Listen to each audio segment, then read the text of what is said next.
उटपटांग बातें बोलेंगे। लगातार अभी क्या बातें हुई क्या नहीं हुई, रमेश सिंह ने आखिर एजेंट सुरक्षा पर ही तो बात उठाई थी।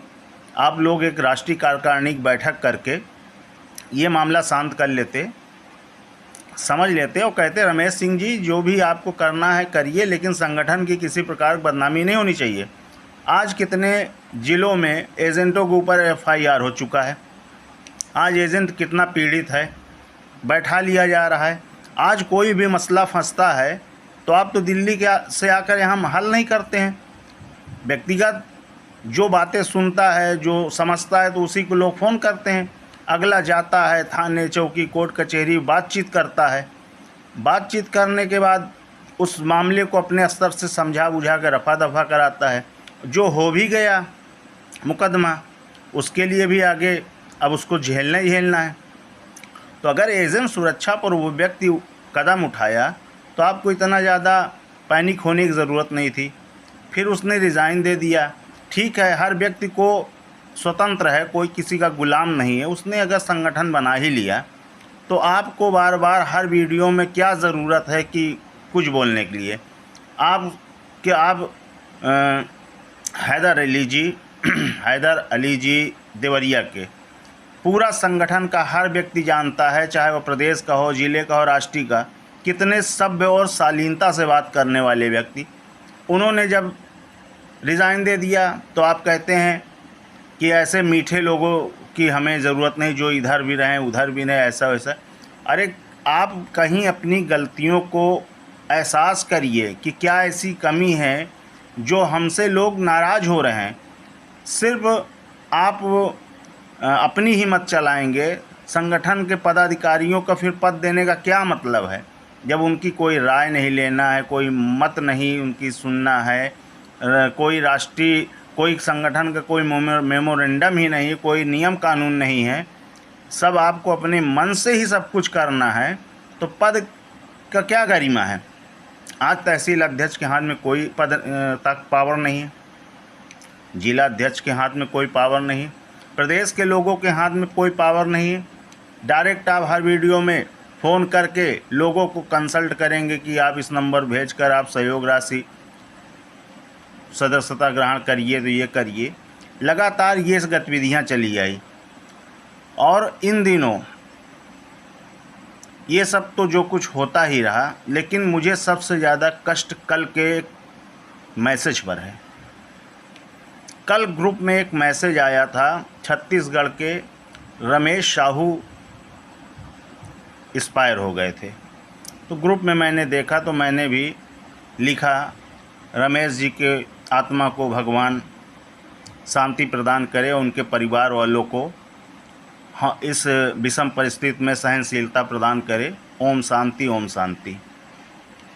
अब सुबह मेरे पास 8-10 फ़ोन आते हैं कि योगेश सर आप ने कुछ ग्रुप में देखा। मैंने कहा नहीं, मैं तो अभी नहा धो रहा था, पूजा पाठ कर रहा था। बोले कि उसमें लिखा है कि रमेश सिंह जी गुप्ता जी चल बसे क्या, और उनके साथ क्या शुक्ला जी भी चल बसे क्या, और बहुत सारे पदाधिकारियों ने कमेंट भी किया।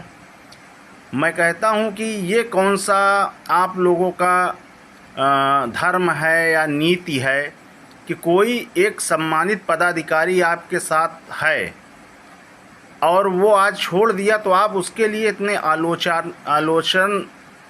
आलोचनात्मक बातें। एक जिम्मेदार पदाधिकारी होकर, राष्ट्रीय कार्यकारिणी के एक जिम्मेदार पदाधिकारी होकर आप लोग ये बराबर ऐसी सोच कैसे रखते हैं, हम नहीं समझ पा रहे हैं। इन्हीं सब बातों को हमारे पास 20 जिला अध्यक्षों का फ़ोन आया, तहसील अध्यक्षों का फ़ोन आया, बहुत सारे लोगों का, प्रदेश लेवल के भी लोगों का है कि सर मदन लाल सर सठिया गए हैं क्या। बिल्कुल, हमने कहा वाकई में सठिया गए हैं, क्योंकि इस समय तो लगातार मैं देख रहा हूं कि 1 महीने से हर वीडियो में बस उन्हीं के पीछे पड़े हैं।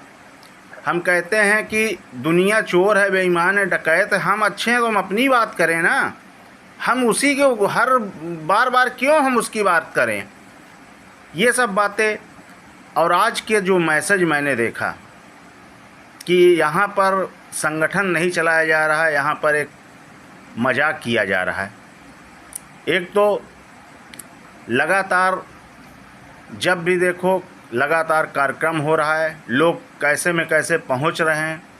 उसके साथ इस बार अगर 1 लाख लोग आ गए होते तो इस बार भुगतान सुनिश्चित था। ऐसे न नौमन तेल होगी न राधा नाचेगी। हकीकत तो यह है कि आज भी आप हमारे मार्गदर्शक हैं, इसके लिए धन्यवाद। आपने नियम कानून बताया, उसके लिए धन्यवाद। आपने आवेदन प्रक्रिया बताई, धन्यवाद। आपने ज्ञापन प्रक्रिया बताई, धन्यवाद। हम तो उस समय से जुड़े हैं जब आपके पास चंद लोग थे, और उस समय से जुड़कर हमने आज कितने ज़िले में उत्तर प्रदेश में जगह दिया और कितने साथियों ने पूरे हिंदुस्तान में जगह दिया। लेकिन आज सबकी करनी को आपने मेट दिया है। आप सबकी करनी को मेट कर बस एक ही बात को लेकर पीछे पड़ गए हैं, जो एक जिम्मेदार पदाधिकारी को शोभनीय नहीं है। और इन सब बातों से हमारे बहुत सारे पदाधिकारियों को कष्ट हुआ है कि लगातार राष्ट्रीय संयोजक जी अब चलो बंद कर देंगे, अब बंद कर देंगे 1-2 वीडियो में, लेकिन लगातार 1 महीने से सब होते हुए हमारे बहुत सारे पदाधिकारी ऐसी तुच्छ सोच से पीड़ित हैं। और हकीकत तो यह है कि जो कुछ भी आप वहाँ से निर्देश आदेश जारी करते आए हैं, लेकिन असल लड़ाई तो हम ही लोग लड़ते हैं ना जाकर। आज हमें ज्ञापन देना है, कुछ देना है, या थाने चौकी जाना है, किसी एजेंट के लिए जाकर मिलना है, या अपने लिए स्वयं जाके मिलना है, तो हम ही सबको जाके स्वयं करना पड़ रहा है। अब हमारे ऊपर कोई आईवी दैवी आ जाए तो आप दिल्ली से तो आकर अभी हमें कुछ बचाएंगे नहीं, ना हमारे किसी उस अधिकारी से बात करेंगे। आप बोलेंगे कि कुछ नहीं, आप लोगों ने आवेदन करा दिया, बस आप सुरक्षित हो गए। अरे सुरक्षित हो गए, आपके कह देने से हम नहीं सुरक्षित हो गए हैं। यहाँ इतना प्रेशर है अधिकारियों का, जब जाओ तो ऊट पटांग बातें करते हैं, बैठा लेते हैं, और उसके साथ साथ फिर वहाँ पर कितना जलीलत झेलना पड़ता है, क्योंकि पुलिस हमेशा पीड़ित के पक्ष में रहती है। पीड़ित के पक्ष में इसलिए रहती है क्योंकि लोकल प्रेशर उसके ऊपर होता है, 2-4 उसके पास कुछ ऐसे लोग उसके पैरवी में होते हैं, और उस समय एजेंट बिल्कुल नॉर्मस हो जाता है। उसे बस ये लगता है कि हम आत्महत्या कर लें। इन्हीं सब को देखते हुए मेरी आत्मा को बड़ी कष्ट हुई है कि ये संगठन अब मैं रहने काबिल मैं नहीं हूँ, क्योंकि इतना बड़ा संगठन हो चुका है, इतने उच्च विचार हो चुके हैं कि मुझ जैसा छोटा पदाधिकारी या छोटी सोच रखने वाला पदाधिकारी इस ठगी पीड़ित जमा करता परिवार तब जब संगठन के लायक नहीं है। और मुझे भी पता है कि कल तक रमेश सिंह को गाली दिया गया, हैदर अली जी को, रामलखन पाल को, अभिषेक सिंह को, ऐसे बहुत सारे लोगों को कल मुझे भी गाली मिलेगी आपसे, लेकिन मुझे उसका गम नहीं है। क्योंकि अगर हम लोग एक तरफ ये भी आप बार बार कहते हैं कि आप लोग नेटवर्किंग मत करो, आप लोग अपने मजदूरी कर लो, ये कर लो, वो कर लो। अगर जो व्यक्ति मजदूरी करने लगेगा, जो व्यक्ति दुकानदारी करने लगेगा टोटल 24 घंटे, वो संगठन में क्या खाक समय देगा? क्या खाक समय देगा? जब वो 8 घंटे 10 घंटे जाएगा मजदूरी करने, 300 रुपल्ली कमा के आएगा, तो अपनी बीवी बच्चों की ज़रूरतें पूरी करेगा कि आके आपके संगठन में वो दिन रात हैंडबिल, पोस्टर और दिल्ली लखनऊ करेगा? आप किसी के घर के चूल्हा नहीं जला रहे हैं, बल्कि चारों तरफ से आपके पास सहयोग राशियां जा रही हैं, आपका चूल्हा भले जल रहा है। आप किसी के प्रति ये धारणा मत रखिए। हाँ, नेटवर्किंग करते हुए वो डायरेक्ट सेलिंग कर रहा है, प्रोडक्ट बेस कर रहा है, कि रियल इस्टेट कर रहा है, कि वो हेल्पिंग प्लान कर रहा, करते हुए वो समय 10 रुपये कमा के परिवार भी चला रहा है और 1 रुपया संगठन के लिए भी खर्च कर पा रहा है।